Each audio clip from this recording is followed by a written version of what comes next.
Man, what a great patch. Besides having a really good Archon Quest, patch 4.2 also had a bunch of interesting world quests and an extremely depressing but very good event quest focusing on Freminet, and also it had Furina story quests, so I think it's time once again to recap this entire patch and share some of my thoughts, observations, and mini theories for your enjoyment. We're going to start by covering the Archon Quest, and then we're going to move on to Furina Story Quest, then we're going to cover some notable world quests, event quests, and when all of those are taken care of, we will set aside a little time to go over some cool thoughts, observations, and mini theories. A full list of all the main quests covered in this video will be available and time-stamped in the description box so you can easily skip quests you haven't completed yet. Just note that I am not going to cover every single quest because these quests are all really long and there were a lot of them, so I'm going to be a little bit choosy here. You got all that? Great. There's just one little thing before we start. This is the all-new Nubia Red Magic 9 Pro gaming phone, and also the sponsor of today's video.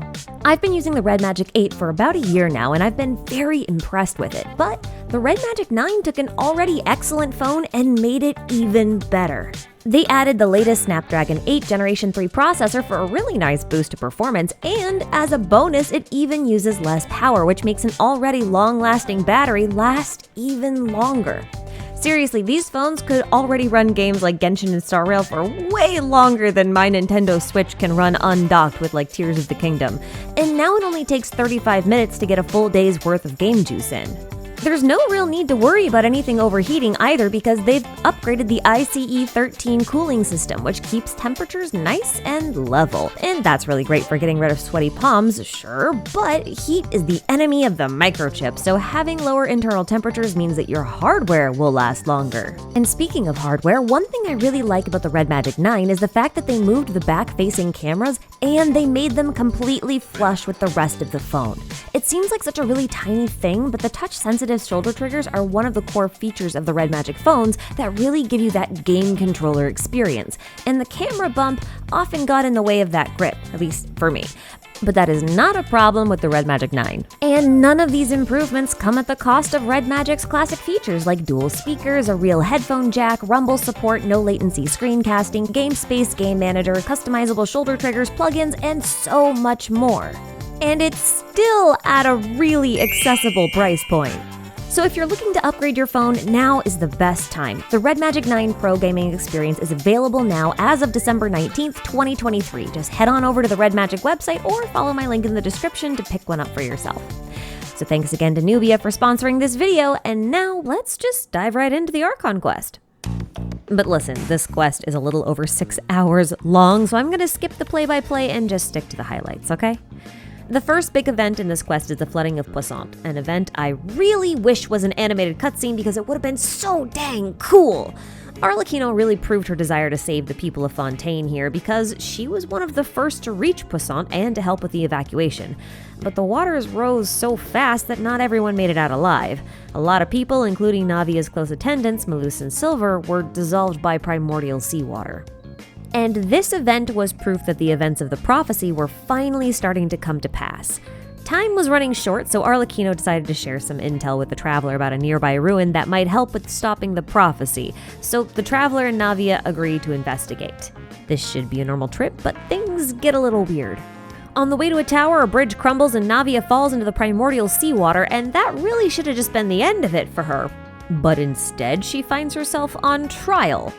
And this was a moment I realized that this one theory I made back in 4.1 might not be a theory anymore. In that theory, I hypothesized that the 3.8 Bottleland event foreshadowed all of the events in Fontaine.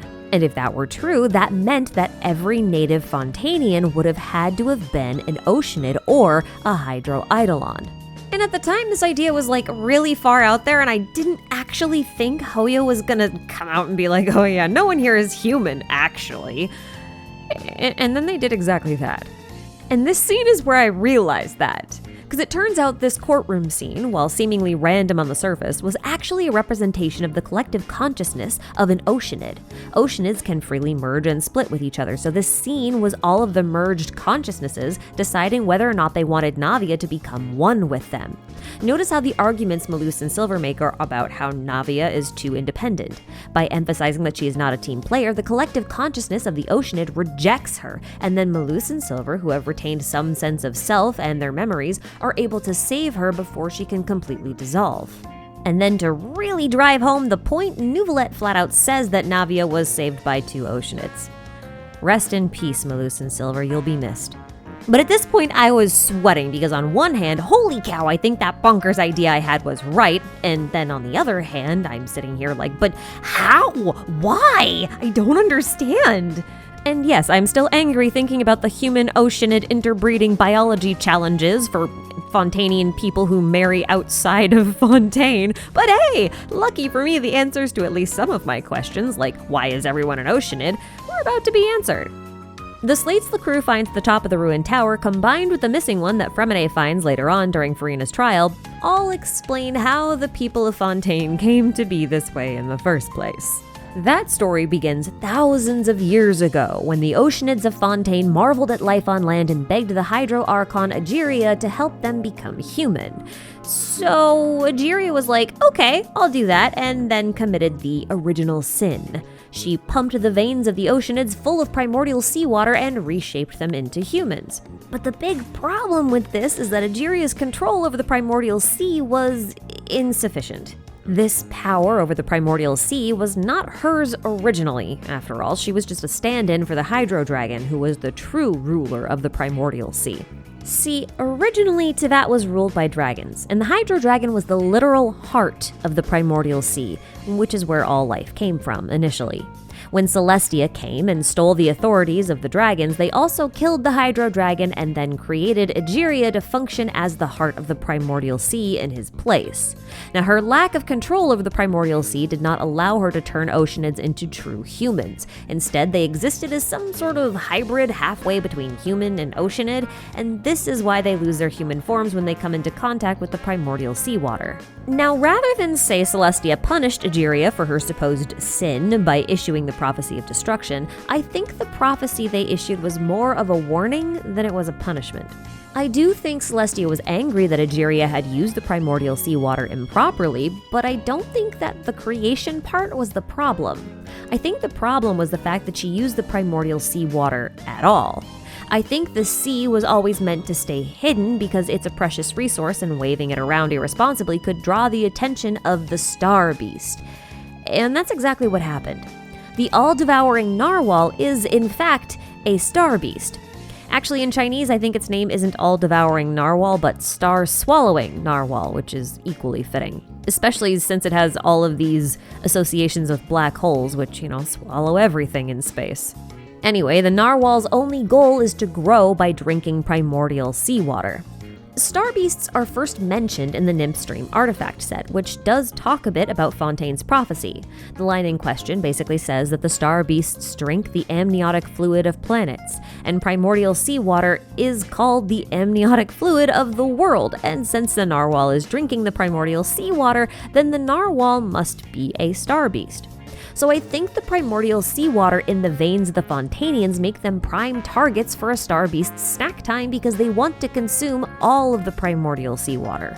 And this is what I think the prophecy is. It's not a punishment exactly, it's just suffering the consequences of one's actions. Now, if you're wondering why Celestia did nothing to help her, well, it's probably because Celestia had no ability to do so. This sin of Egeria should have happened sometime early on during the period of the Archon War-ish, because it seems to have happened after Celestia had lost its absolute authority over Teyvat in a great war against the Second Throne of Heaven, and if that name is new to you, I recommend you go read only the first half of the book before Sun and Moon, or the lore of the Fontaine Windglider. The latter source mentions that after the war with the Second Throne, the Primordial One, who is the leader of Celestia, lost their authority, so they decided to use the remains of the third Descender to create the Gnosis, which they then distributed among the 7 chosen gods, which we now call Archons. Egeria was one of them, so apart from giving Egeria a Gnosis, Celestia likely did not have the ability to do much else. She'd basically sealed her own fate. Well, she sealed the fate of the Hydro Archon, anyway. Terrified of this prophecy, Egeria decided to lock away the source of the primordial sea, and later on, the Watchers would build the Fortress of Meropide on top of the seal. Egeria couldn't stop her fate, though. She could only wait for it to come to her. Except then the Conrian Cataclysm happened, and Egeria died in the desert, leaving this whole mess behind for her successor, Focalor, to clean up. because remember, Egeria sealed the fate of the Hydro Archon and all of Fontaine, not necessarily herself. Now, Focalors was at a complete loss as to how she could possibly thwart fate, and ultimately she decided that it was just impossible, that she just couldn't do it. But there might be some kind of legal loophole she could exploit. She could maybe make the prophecy come to pass, but on her own terms. It was then that Focalors had a rather clever idea. She would split herself into two parts, a human form and a divine form. The divine form, which I'm going to call Focalors, would seal herself within the oratories with the Hydronoses for 500 years, gathering copious amounts of indemnitium, while her human form, Furina, would pretend to be a god, all while knowing absolutely nothing about this plan. Now, the death of Egeria, who was the heart of the primordial sea, meant that the Hydro Dragon could be reborn, because Focalors was merely an oceanid familiar turned Archon. She was never supposed to be the heart of the primordial sea. So she tracked down Neuvillette, the reborn Hydro Sovereign, and sent him an invitation to be the Eudex of Fontaine, fully intending to relinquish her power to him once her plan was complete. She probably knew that the Hydro Dragon's full authority could completely control the primordial sea, thereby averting most of the damages caused by the prophecy. Now, if you didn't know, Celestia didn't just kill the Dragon Kings way back at the beginning of time. They also stole all of their powers of authority over the elements of the world. Without these authorities, the Dragon Kings are incomplete, and therefore sort of a neutralized threat to Celestia's rule. So those authorities were repurposed alongside the seven Gnosis to form the basis of an Archon's power. Now, a Gnosis is very easy to pawn off or steal, but a dragon's authority is deeply intertwined with the very title of an Archon. The only way Focalors could return it to Neuvillette was for her to destroy the position of the Hydro Archon so thoroughly that it could not be passed on, and that process would kill her. But it wouldn't kill Furina because Furina was human. And thus began the waiting game. Furina had to suffer 500 years of solitude, loneliness, and despair while Focalors sat in a box and counted down the days until her death. And that day finally arrived once the Traveler and co. trapped Furina in an abandoned house in Poissant and forced her to go on trial. They accused her of being a fake Archon, which she is, and they gave her the choice to either face Clorinde in a duel or to go through with the trial and prove that she's really a god. The thing is, Furina has no combat experience and no powers over Hydro, which is probably why she turns down every invitation to fight. This instance is no exception. She declines the duel and agrees to participate in the trial. But she loses that trial pretty quickly after the prosecution manages to convince the audience that Furina is merely a human who possesses no power over Hydro, no control over the oratories, and will dissolve in primordial seawater, same as everybody else. The only thing that's unique about her is the fact that she hasn't aged in 500 years, and the only reason that happened is because Focalors cursed her so that she could not age or die so long as Focalors was alive. So that curse is about to be broken because Focalors was inside the oratories preparing to give herself the death sentence. And this is where Hoyo did something really clever with the Chinese title of the final act of the game. In the Chinese version of the game, the title isn't Masquerade of the Guilty, it's Dance Steps of the Guilty. And if you simply reverse the order of the characters that make up this title, you end up with a different phrase. None are guilty. And this is a direct reference to Focalors' trick. It's also a reference to what we were told by Mona's associate from the Hexenzirkel, Nicole, when she told us that the prophecies are the future as seen by gods, but perhaps gods can't see the whole picture. And this is really funny because the last time we talked to Nicole, it was back at the end of Inversion of Genesis in Chapter 3, where she told us to believe your own eyes because only that which you see is true. What is unseen is but an illusion. Considering the fact that the Traveler is often called the Witness, she's basically implying that what the Traveler witnesses is the truth. And she also says that unfortunately the fate of Tevat cannot easily be changed and perhaps a god may have a slim chance. Which is again hilarious because that's basically just what Focalors did. She managed to change fate by hiding the truth beneath the illusion and only showing the truth to the Traveler, the Witness. It's unfortunate that she had to die in order to make it happen, but, But her death doesn't solve every problem because there's still the Narwhal, the Star Beast, left to deal with. And fortunately, both Child and Neuvillette are up to the task. or maybe it's just Nouvellette, because Child did a damn good job stalling the thing, but he really can't keep up the Foul Legacy transformation that long, so he kind of just falls through the crack in reality and into the Primordial Sea, where Nouvellette and the Traveler then work together to fight the Narwhal. Now there's a couple of weird things about this fight. Child may have based his special move off of this Narwhal, but the Narwhal might actually be Child's constellation. Like, just straight up is his constellation. In one of its special moves, it shoots stars up into the sky, and Child's whole constellation just appears. Which makes me wonder if that is what a star beast is, like a beast made from a constellation. But if the Narwhal really is Child's constellation in some way, then that makes the so-called root inside of the Narwhal even more suspicious because it's humanoid. And you gotta wonder if that thing is an actual reference to Child in some way, even though it doesn't really look anything like Foul Legacy, and honestly looks a bit more like the Conrian Black Serpent Knights. I feel like I maybe just said something that needs a lot of unpacking, and I should probably save that idea for another video. Let's move on. Before the final blow can be dealt to the Narwhal, the dang thing is captured inside a tiny polka ball of a black hole by a tiny pale lady with a fin on her back and crystallized limbs. This lady is Skirk, Child's master who taught him his Foul Legacy transformation after he fell into the abyss when he was 14 years old. She yeets the Narwhal and the unconscious Child into a rift in the sky and prepares to lore dump all over us.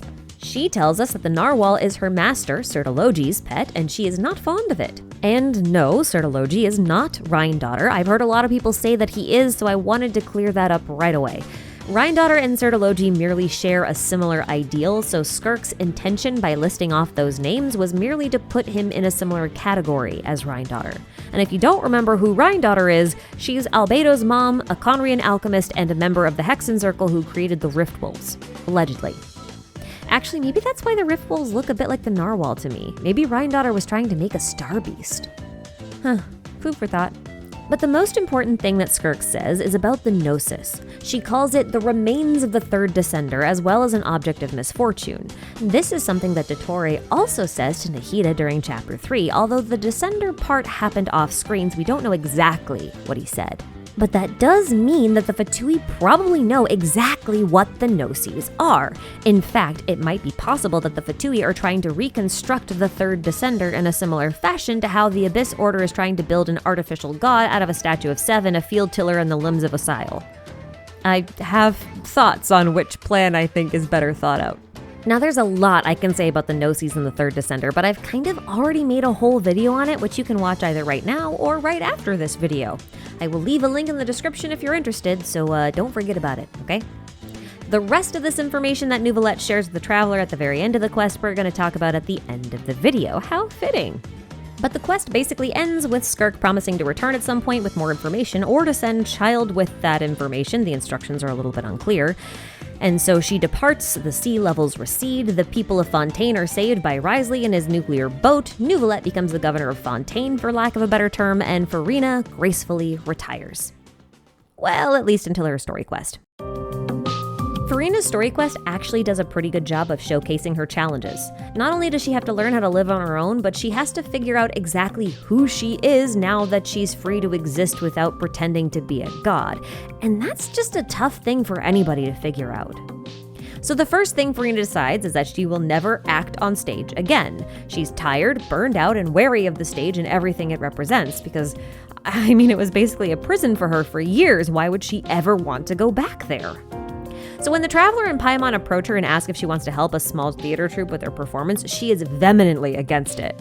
But the thing is, Furina probably really loves the stage and the spotlight, but is having a really difficult time separating her traumatic 500-year-long role from the art of acting itself. So I don't think it's a surprise when Furina's curiosity gets the better of her and she follows the Traveler back to their client and gets roped into being a bit of a creative consultant for the project instead. She's not really crossing the boundaries she's set for herself by not acting on stage, and she's still able to help out in her own way. It's a pretty good compromise. Anyway, this theater troupe was originally looking for a replacement actress, which they no longer need, but their bigger problem is that the script they want to use for their play is unfinished due to the untimely death of their director, and without her guidance, they're not really sure if the play will ever happen. So Furina's job is to replace the role of the director, mostly. Now, this troupe has a lot of drama, let's say. One guy was in love with the director, another is apparently suffering from guilt because his actions got the director killed in the first place because he agreed to be a courier for Synth in exchange for money for the show. And if you may recall, Synth is actually diluted primordial seawater and basically a drug. So there's a lot to unpack here, not just with the troupe, but with Furina.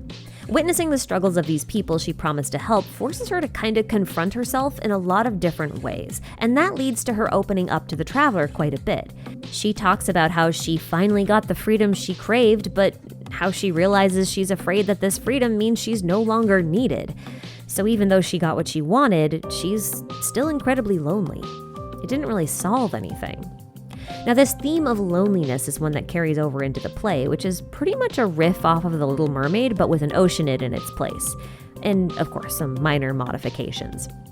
Now, thematically, the play is supposed to mirror Furina's backstory, including the time that she spent as Focalors. Neuvillette even comments on the remarkable similarities between her two stories. In the play, the little Oceanid wishes to become a human against her family's wishes. The Oceanid here is Focalors. Her family is allegorically Celestia. If Focalors wishes to become human, then Celestia is against it, as becoming an incomplete human with primordial seawater in one's veins is a very sinful act. That is also kind of the act of Egeria. Still, Focalors wants to be a human anyway, so she creates Furina, the same way that the little Oceanid becomes human, regardless of what her family wants. Neither Furina nor the little Oceanid is allowed to tell anyone the truth of their identity, or the whole plan will be completely ruined. And both of them are incredibly lonely as a result. Now, during her time as a human, the little Oceanid finds love and makes friends, but soon the people of the village begin to blame her for the waters disappearing. They claim that she's a fraud, something like a curse or an evil spirit that's destroying the town. And this parallels the people of Fontaine putting Furina on trial for fraud and for not doing anything about the waters that were killing them. Of course, the disappearing waters of the little Oceanid's village were not her fault, but she still decided to sacrifice herself for the sake of that village, and did so without any regrets. The same can be said of Focalors. Egeria was the one to commit the original sin, not Focalors, but Focalors was still the one who made the sacrifice anyway, and she also left behind no regrets. And that's why it's incredibly fitting that at the end of the play, when the lead actress falls ill, Furina takes the stage and finishes the show with a stunning performance. And it's at that moment that Neuvillette grants her a vision, maybe in response to a secret wish that she had, or maybe it was simply a reward for all that she'd done for Fontaine. It's really impossible to know for sure. And the vision itself is rather special. Not only does it grant her both Numa and Usia mastery, but it also has unique claws on its casing, like a dragon clutching a treasured pearl. And yes, I know Neuvillette granted it to her. You can read all about it in his character stories that unlocked this patch, or you could watch this video I made on the topic and learn all about the third Descender and the Gnosis at the same time, because believe it or not, all of the things are connected. Anyway, the quest ends with Furina finally coming to terms with the fact that the theater has both helped and hurt her. And I think this is the best possible outcome for her, because it really showcases just how much she's grown as a person and how much she's started to understand who she is and what she wants to do with her life now that it's within her power to choose. And I think that's pretty beautiful. Now entering the Depresso Zone, also known as the Narzissenkreuz Ordo headquarters. The last time we were here, we were able to reunite Seymour and Anne with Caterpillar, and since then the trio have been trying to unravel some truths about their past. The first one is, who exactly is the Marianne in Anapasis? And this question persists throughout the entire quest, but I'm just going to give you the answer right now because I think it's confusing if I split it up. The Marianne in Anapasis is a blend of Marianne and Lyris. She's basically Marianne's personality with the grief of Lyris. See, about 400 years ago, Marianne was fatally injured in an explosion inside of Elenis, so Lyris merged with her in order to save her, but the two kind of got all jumbled up inside and eventually hid themselves away in Anapasis. This gets extremely complicated in ways that are out of scope for this video, so I'm just going to try to summarize the key ideas for now. So remember how Navia fell into the water and she underwent this mental trial to see if she'd be absorbed into the Oceanid hive mind? Well, I think the same thing actually happened to Marianne with Lyris. See, all the way back in 4.0, you can find this note called a story, which is basically someone telling the story of a play that Anne acts out back at the orphanage. It's very likely that the one telling the story is Lyris, and the one listening is Marianne, and that this story is a snapshot of the moment that they merged together. By the end of the story, the one I'm identifying as Lyris starts to talk like Marianne. And at the very, very end, there's a mention of Anne being born in order to be the hero of this story. Kudos to Saber and Schwan for working all of this out. It was very, very clever and something I will expand on when I do a complete recap and analysis video for this entire questline, because that is a thing I am definitely doing. There is a lot more to Lyris' story, and yes, I will talk about how it affects my Arlecchino and Dottore theories in that video, don't worry. But all of this is very important because it means that the Oceanid in Anapossus is the fusion of Lyris and Marianne. So I'm going to call her Lyris Anne. And the human version of Marianne that died, I'm going to call Marianne. That would make Anne the baby Oceanid born of Lyris and Marianne's fusion. And Petit Chot is a hydromimic who is standing in for Marianne, the same way that Kate is standing in for Carter, Nay is standing in for Renee, Al is standing in for Elaine, and Jack is standing in for Jacob. You got all that? Okay, so this mystery is technically explored at the beginning and the end of this questline, but in between these points, Katter and the Traveler go looking for this guy called Narzissenkreuz. Now, if you don't remember, Narzissenkreuz is basically what became of Renee after he dissolved himself and tried to fuse with the Primordial Sea in order to prevent the apocalypse. Apparently, he is still out there somewhere, alive, and, maybe he's in a conspicuous place like that giant tower in the middle of the sea. But in true RPG fashion, we need to unlock that tower, and to do that, we need to unlock 4 seals so that we can collect 4 special materials that we can use to forge a special holy blade of will. Now, Jacob wants us to take this special blade and pass it on to Narzissenkreuz himself so that he can create the new universe he dreams of. We're obviously not going to do that because the apocalypse has already been avoided at this point. The prophecy has already come to pass. Everybody's fine. Renee's services are no longer required. So Jacob dies after getting crushed by the hand of the Doomsday Clock, so the only thing left here to do is to deal with Narzissenkreuz directly. So down to the basement we go to challenge him within the Primordial Sea itself. He is no match for the Traveler and the Blade of Will though, so he soon admits defeat. But not before recognizing the Traveler as a Descender. And Renee had always wanted to be a Descender. Because yeah, that was a real thing. This entire time, Renee was actually trying to forcefully turn himself into a Descender, or at least try to make himself fulfill the role that a Descender was supposed to fill. Isn't that wild? Anyway, Narzissenkreuz shrinks to a mere eidolon and comments that the Traveler was an unexpected variable that he never accounted for in his calculations, and that their existence made everything he'd ever done completely pointless. He's only left with his regrets at this point, yet Anne is still willing to forgive him. So after resealing the entrance to the Primordial Sea again, she takes him back to Anapossus. Now there's this really beautiful heartfelt reunion here, and one final scene where Anne, Carter, and Renee manage to take their childish human forms one more time for a very sweet goodbye. And then Renee disappears for good. His powers completely spent. But even though this feels like the end of the quest with the Marianne trio gone off to travel, forgiveness thrown all around, and these really suspicious dandelions appearing out of nowhere, this isn't actually the end of the quest line. If you found all the Looking Glass portals in the Orthents, you can go back to the sunken tower of Gestalt and find another one, and this one frees the final dragon sperm.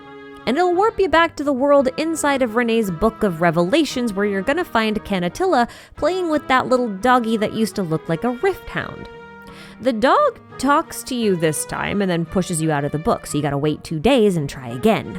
Now this time, the Traveler refuses to let Paimon follow them into the book because Canatilla is apparently missing and they think it might actually be pretty dangerous in there. So when the Traveler enters the book alone, they're now in a library, chasing after the ghostly form of Katter, of all people. But Katter's kind of out of it, and we never really figure out what's up with him because the puppy shows up again and kicks us out just as Katter recognizes him and is about to call out his name. So we wait 2 more days and head back so we can figure out what's going on and maybe find Canatilla because she's still missing. But this time things get a little bit weirder because there's like half a dozen Canatillas littered about the domain and they're all a bit off, kinda like how Catter was. Now here's the thing. The Book of Esoteric Revelations was used to help convert people to the Narzissenkreuz Ordo. René basically created a real physical space based on the visions of absolute devastation that he foresaw within his calculations. Which is an interesting realization because Canatilla literally tells us if memories can be written into a book, then a book can be turned into memories, which kind of suggests that there are blurred lines between the fantasy that we imagine and reality. This is a repeating theme that we're going to see in a couple more quests that we'll talk about a little later. But this space is unstable because it's literally a vision of the apocalypse, where the world is breaking down and falling apart.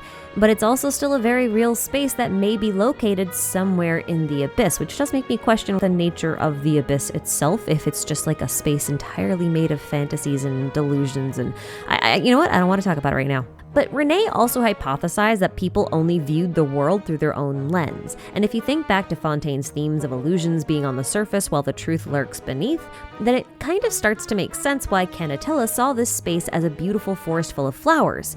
She didn't believe in the apocalypse. And what's sad about all of this is that the puppy here is most likely a fragment of the original Carter, a memory that was left behind by Jacob and René when they tried to revive him. Because, this is their memory space after all. But it's also very possible that this memory of Carter is somehow linked to Catter, and that's why Catter also appeared here. Which makes the next part of this incredibly sad, because after you rescue Canatilla, you can head back to the place where we left Lenore after Unfinished Comedy to trigger another quest where Caterpillar tells her the rest of the story as he promised, and then disappears, probably for good. I do wonder if he was losing control over his form and could feel himself turning into a real hilichurl, because he tells her at the end that if she ever sees anyone that looks like him, she has to run away from them as fast as possible.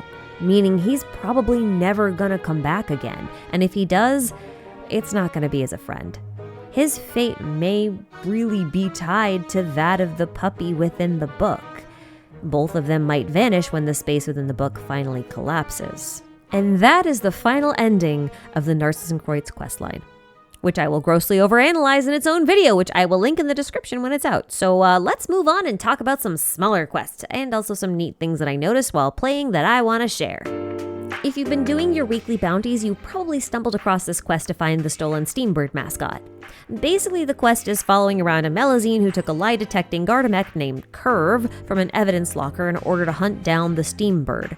It's structured a little bit like a murder mystery, which makes it very entertaining, but the lore doesn't really kick in until much later on when we start to learn about the creator of Curve, Dr. Mosso Lombroso. Mosso was put to death in a duel after he was found guilty of falsifying evidence using Curve.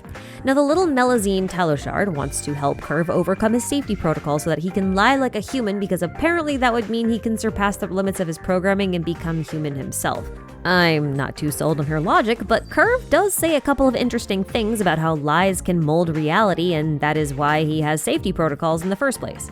In fact, Dr. Mosso eventually decided to completely discontinue his research into the robot lie detector because he understood that if everyone believed the robot's testimony to always be 100% accurate, then, if somebody tampered with it, Curve's words would effectively reshape the truth. And that's kind of dangerous. Now, the dude who actually stole the Steambird mascot, Jenk, wanted to take over the Steambird paper in order to control the shape of public opinion, and he wanted to do that by exposing the paper as having set up Dr. Mosso. But what he didn't know is that the whole slew of articles was Dr. Mosso's idea. He wanted to set himself up as a villain to serve as a lesson for the future generations on the dangers of relying on only one source of information as absolute truth. In this case, his lie-detecting robot. He used a lie, therefore, to shape public opinion, thereby making his lie the accepted truth. It shaped reality. And that was exactly what he was trying to avoid with Curve. So yeah, this entire quest is about how the media helps shape the truth in the eyes of the public and how it can be used for good and bad purposes. And when you learn of all of this, it seems kind of poetic that Curve learns to lie in order to get Talushard, Paimon, and the Traveler out of Dr. Mosso's lab so he can blow it up. He learned that lying can serve a good purpose, and he therefore overcame his programming. but I still don't think he became human, but that's another debate, I guess. Anyway, after the quest is completed and the Steambird mascot is returned, you can talk to Euphrasia again to find out that Jenk met with a rather unfortunate fate. He had gone missing, and by the time the police found him, he was tied up and left kneeling on the stage of the Opera Epicles, as unresponsive as a doll. And in his mouth, there was a note left where his tongue used to be, claiming that they wanted to make some kind of amends towards the traveler. Now, this note was left by the Fatui Harbinger Marionette, so I guess she didn't really like Jenk that much. Which is kind of fitting since he was trying to leverage the research of a previously well-respected mechanic and researcher of Fontaine. Which honestly just fuels my theory that Elaine Guillotine is Marionette. After all, Marianne has no mechanical inclinations and she fused with Lyris in Anapasis, so I don't think Marionette is technically Marianne. Elaine, on the other hand, survived that same incident. He was a mechanical genius and seems to have worked on the ability to transfer one's mind into a machine after his retirement from the Institute. I really think he's the big robot because he has a connection to other researchers and engineers and therefore a reason to be pissed about their work being taken advantage of. I really think he's the puppeteer and the girl he carries around is a handcrafted copy of his little sister Marianne, his little Mariannette. And that is why she looks like this photo of young Marianne. So that's fun. Speaking of Elaine and his legacy of the Fontaine Research Institute, there was a follow-up quest to that whole thing with Knacker from last patch. I don't have a whole lot that I want to say about it, apart from, yeah, we found Edwin! I'm only really bringing it up because I said I wanted to meet him in the last recap video. So, here he is, and he's horrible! I'm kind of glad both Edwin and Knacker got arrested. Wriothesley will have a lot of fun with them in Meropide, and he can make very good use of these two Archeum researchers, but they're not going to be the boss anymore. They're going to have to answer to these two. I think that's awesome. Freminet's event was really, really good, but it was a little depressing. But that's okay, because it was actually about depression and how it warps one's reality. In this quest, Freminet basically tries to help a woman named Zuria come to terms with the death of her son. He had developed loneliness syndrome, a condition that makes it impossible to distinguish fantasy from reality. He had become so lost in his fantasies that he believed himself to be the hero of an underwater kingdom. So he strapped heavy seashells to his body, walked into the water, and never walked back out. Unable to cope with the loss of her son, Zuria also developed loneliness syndrome, but her fantasy was fulfilling her son's dreams of being a hero and saving his imaginary water kingdom. And with everyone's help, Zuria was able to fulfill her fantasy, and the process ended up being pretty therapeutic for her.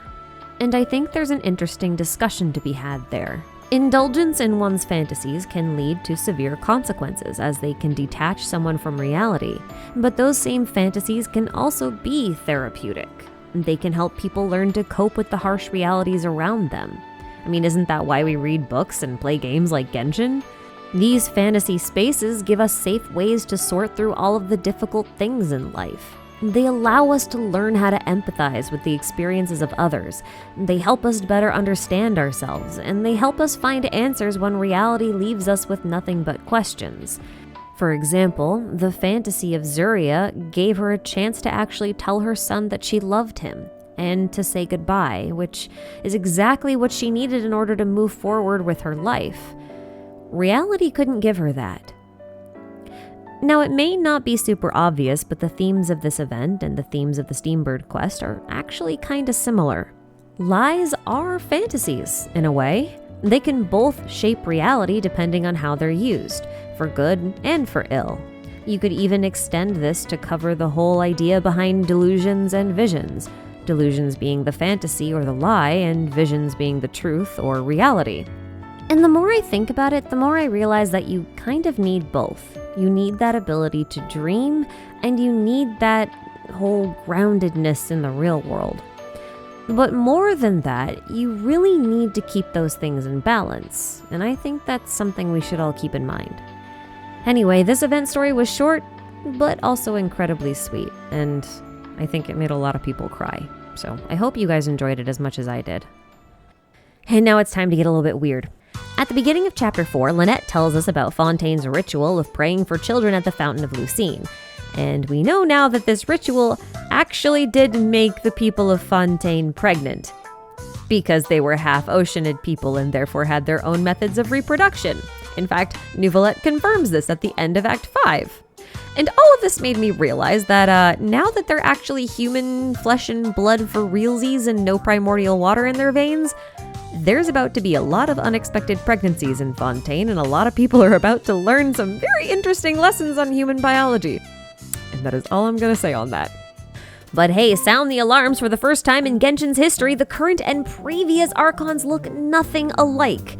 Yeah, Ageria and Focalors are completely different individuals, finally. And that means we can finally answer the question surrounding the statues of 7 and whether or not they depict the current or the original Archon. And obviously the answer is they depict the current Archon, or lack of Archon in Furina's case. Whatever the latest model of Archon was, that's what the statue reflects.